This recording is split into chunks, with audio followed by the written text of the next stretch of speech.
when you're on a sales call and you're asking the prospect, does that make sense? And they're saying, yeah. Then don't believe them, because it's more important to listen to their tonality rather than actually the words that are coming out of their mouth. So if people are saying things like, yeah, it makes sense, it really doesn't sound like it makes sense, and doesn't sound like they're sure about it. So then you have to call them out on it, like, are you sure?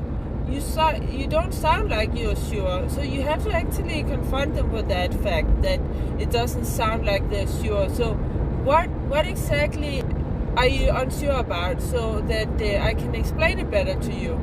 So the tonality, the way they're saying things, is much more important than what they're actually saying, because our words is only like, I don't know, 10% of our communication, whereas the rest, 90%, is the tonality, our body language. Yeah, so the way they're saying things is more important than what they're saying.